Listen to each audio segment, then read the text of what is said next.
E con quella di oggi sono quattro, io dico quattro partite praticamente perfette, in cui subisce poco o niente e si dimostra nettamente, senza se e senza ma, superiore all'avversario, il malcapitato avversario di turno, oserei dire, perché oggi la Lazio la vedevi praticamente inerme, no? Inerme e anche senza attaccanti, perché una cosa la voglio dire subito, io ho letto anche commenti allucinanti, tifosi in festa, abbiamo venduto Castellanos, ci hanno dato 30 milioni e trovatemelo voi un altro attaccante con 30 milioni. No, perché i mali della Lazio era Castellanos, oggi la Lazio non ha fatto un tiro in porta, anche quello di la traversa di non riesco nemmeno a pronunciarlo perché ho un'afta sulla lingua che mi dà una... C'ho tutti i malanni del mondo. Gendusi, statistica alla mano, non risulta tiro in porta, ma levato quello, fino al 90esimo, non ha creato un pericolo. Non ha creato un pericolo. Ovviamente, anche per il valore del Napoli, che in questo momento, ecco, una parola abusata e anche usata per schernire nel passato recente ingiocabile. Il Napoli adesso sembra davvero ingiocabile. Ecco, e lo dico senza, senza nessuna accezione. Sì, è una squadra che in questo momento ha un equilibrio perfetto in campo. Equilibrio perfetto. E con i quarti, perché non possiamo chiamarli quinti, che fanno entrambe le fasi alla perfezione, sempre criticato, sia anche Spinazzola, ma soprattutto Politano, eppure ancora una volta giocatori che ti offrono un equilibrio che chi vede le partite superficialmente o chi non le vede proprio, limitandosi all'highlights, dico, ma poi Napolitano, ma che ne fa? Che sei...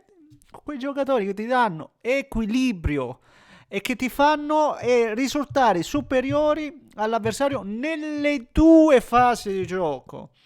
E praticamente oggi è quasi più importante la fase in cui non ce l'hai la palla per creare pericoli. E oggi quello che vedevo è che davvero ogni volta, magari tu dici no, ma niente di eclatante, eppure ti portano sempre palla avanti da destra, te la buttano in mezzo e sono sempre 5 giocatori a coprire l'area di rigori.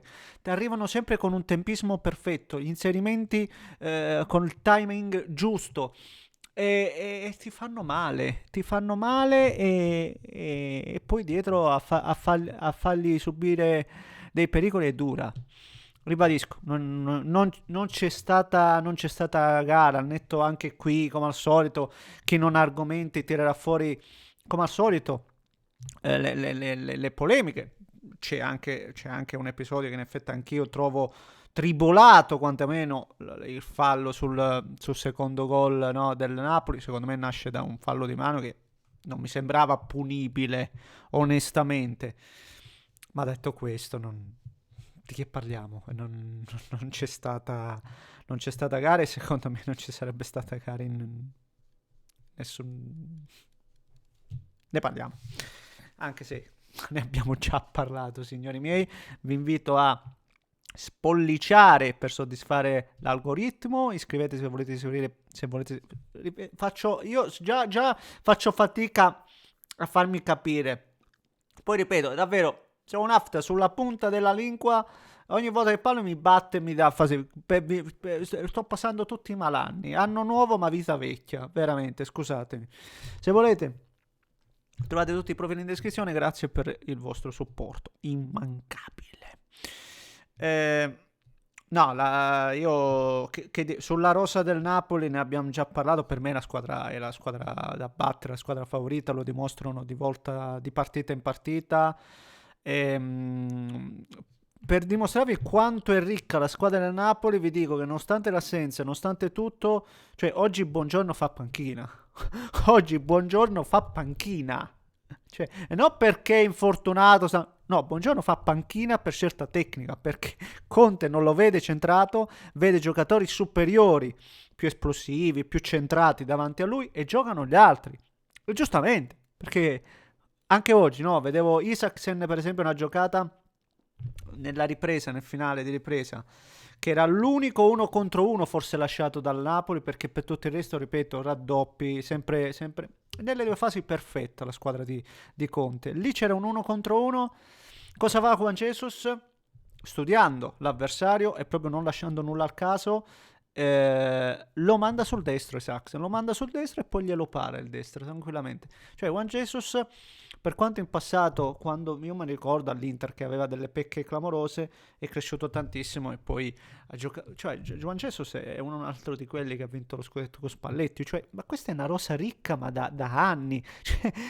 Cioè, ancora c'è gente che pensa che il Napoli sia lì per caso, lì soltanto e unicamente per la maestria di Conte, che per carità assolutamente ha tantissimi meriti. Ribadisco, ha trovato di nuovo la quadra, bravissimo nel scegliere questo modulo che va veramente a sistemare tutto, ma tu puoi sistemare se hai comunque il materiale. Se non hai il materiale, tipo oggi Sarri, cioè io a Sarri, ma cosa gli vogliamo dare a Sarri?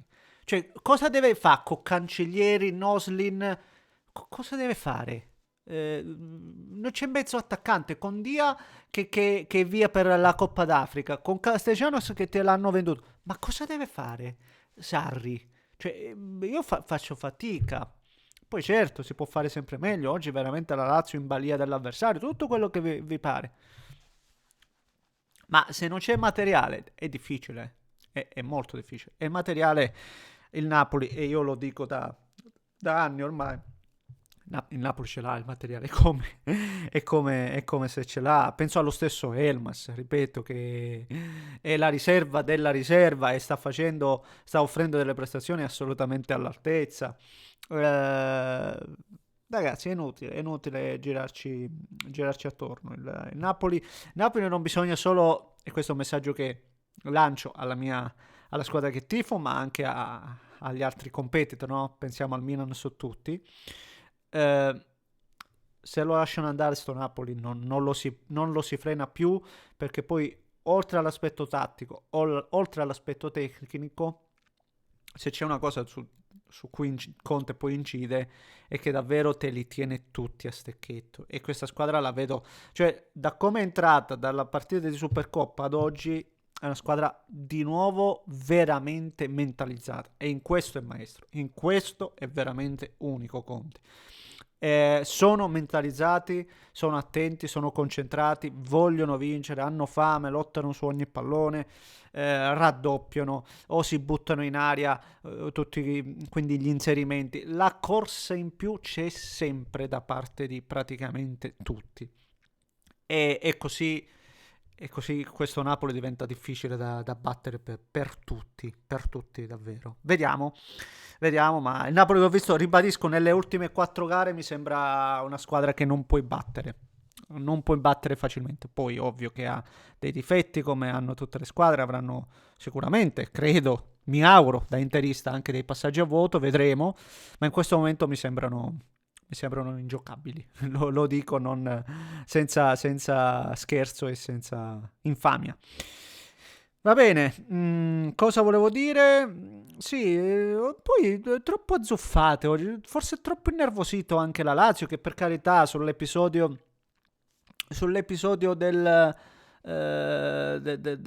della punizione sono d'accordo, giusto, però per il resto poi non ti devi far.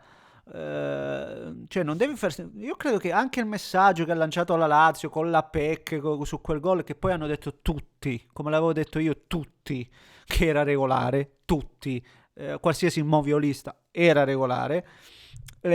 Quindi non capisco, bisogna, se si fanno i nervosi così non ne beneficia nessuno, perché poi vedevo Zaccagni, no, ha fatto un fallo incredibile su McTominay, assolutamente da ammonizione, ed è andato a protestare. Ma cosa c'è da protestare? Ti ha ammonito perché era ammonizione netta.